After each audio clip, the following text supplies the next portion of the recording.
Hey guys, so this is me and my nephews making a pizza. Here's our ingredients and the list. I did cut down on the salt from the original recipe. This is our equipment, not pictured as a spoon, knife, and whisk. You will need those. First step is making the yeast mixture. Make sure that all of your measurements are level so that they are accurate.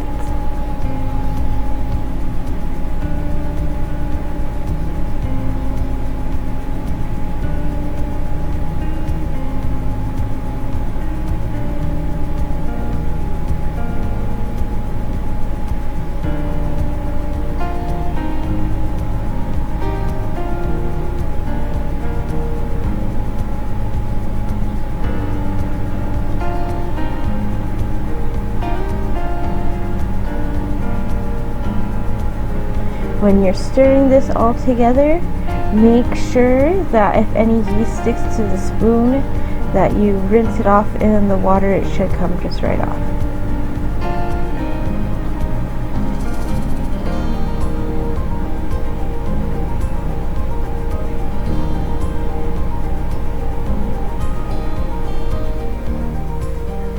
Next, we're going to be adding the flour and the salt and whisking this together.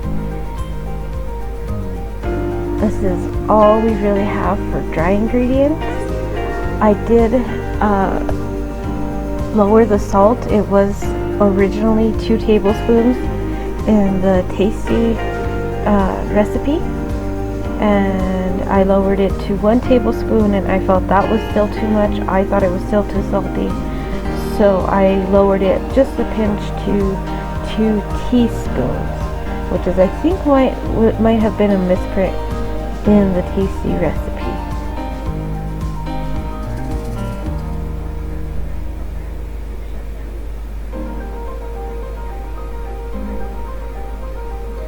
So Antonio had a not so fun time trying to figure out how many half cups he was going to need to get 3 cups. So if you know, you can leave it in the comments.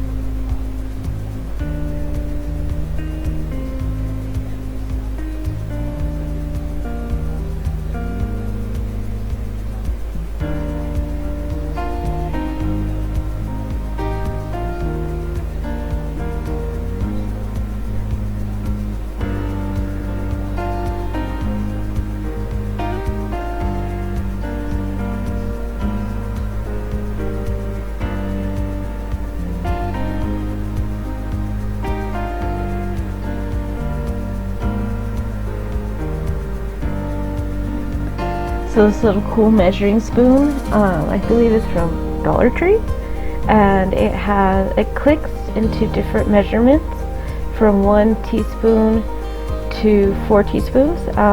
For those of you that don't know, 1 tablespoon is equivalent to 3 teaspoons. So you do have a tablespoon measurement on it, it's just not marked.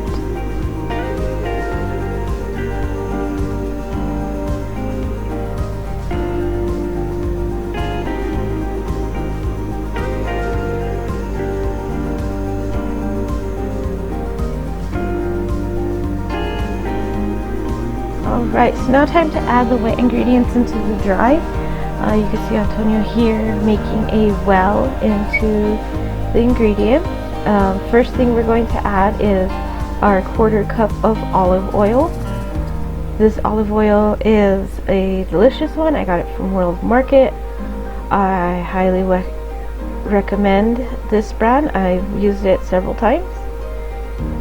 And then we added in the yeast mixture. Unfortunately, that didn't get filmed. Mix until it's hard to mix anymore, and then we'll turn it out and knead until smooth. Kneading took us about 10 minutes. And then we're going to rinse and oil our bowl. Add our dough in. Make sure you flip it so that the other side of the dough gets coated in the oil as well. And then you're going to cover it with a towel, and then we're going to prove.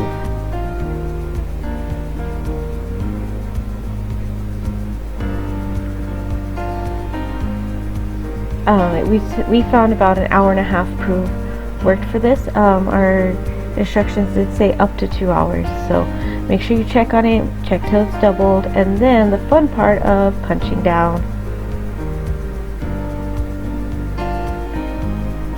So just punch straight through into the dough.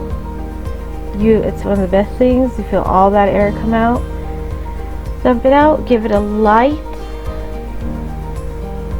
knead. It doesn't need much at this point at all. This does make about 2 medium pizzas, 1 large if you would like a larger pizza.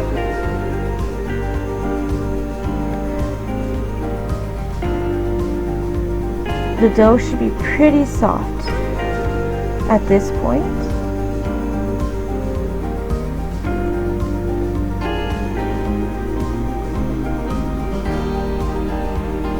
So I am going to be using a dough scraper to do the cut. You can use a knife if you don't have one.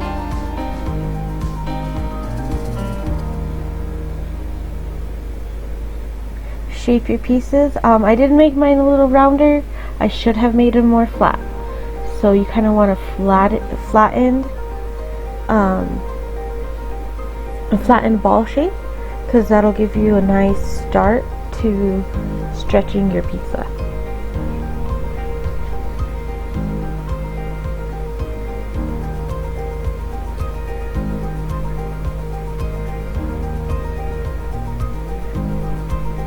So this is me shaping it into a ball. Again, if I was doing this over, I wouldn't shape it into a ball. I would shape it into a round ball. I'd shape it into a flat ball.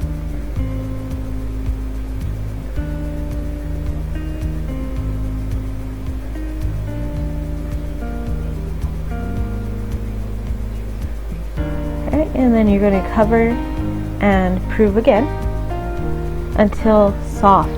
You want it as soft as you can. The softer the dough, the easier it will be to shape. If it has air bubbles, it's a little overproof but still usable. Here's the ingredients for the final. I'm using cornmeal to stretch out. You can use whatever you have. Flour's fine. If your dough's a little dry, you can use the dry side. Make sure to shape it to your pan. After we put it on the pan, we're going to use sauce. I use a jarred sauce. I wish I hadn't just taken it out of the jar. It was okay, but I think it could have been better.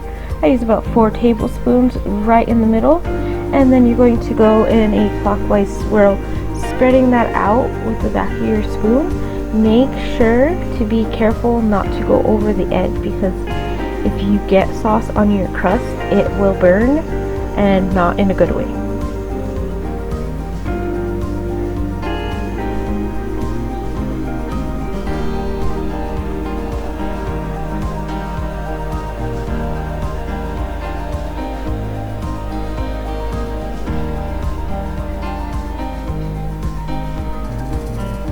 Now it's time to add the cheese. I'm using Great Value low moisture mozzarella shreds. If you find this really nice mozzarella ball, you can cut it and you can put it on there as well. You don't have to use this over processed shredded cheese stuff. If you have fresh mozzarella, I would wholly encourage you to use that. I'm making sure that I don't have any cheese on the pan, because that will burn, or on the crust, because again, that will burn and not in a good way. If you have additional toppings that you're adding, vegetables, pepperoni, or anything, you're going to add that on top of the cheese right here. And here's our pizza ready for the oven, 400 degrees, about 20 minutes. So I would have made this earlier on. I didn't think about it right away. But what we're going to do now is make an olive oil for the crust. So I'm putting olive oil into a cup, adding in some Italian seasoning. If I had fresh, I would have added it in instead of the dry. Fresh is better. I also didn't think to add in garlic. I didn't have time. If I would have made this, I would have made it wet before I stretched the pizza. So it would have had a nice 30 minutes or so to kind of sit and just kind of infuse the oil with all that flavor.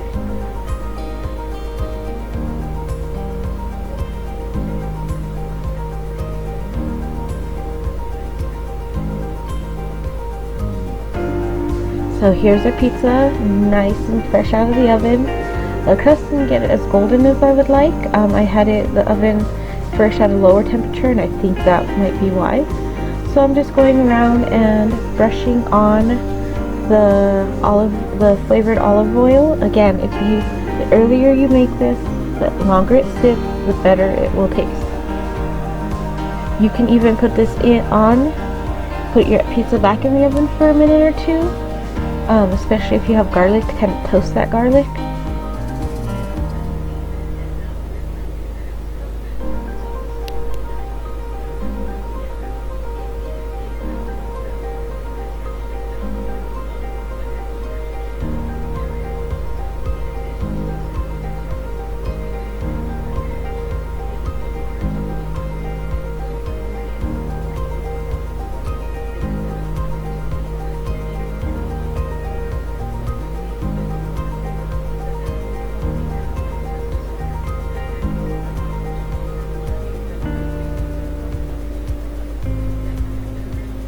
Alright, and our final step is to cut.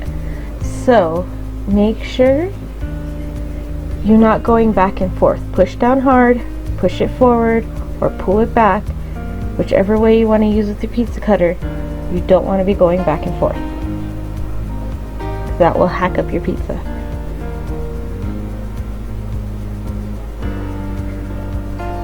And here's our final pizza. It came out pretty great. The only final comments I would have had is the dough was a pinch dry. I added a bit more water in the ingredients. Also, I reduced the salt. So it was a bit salty to me.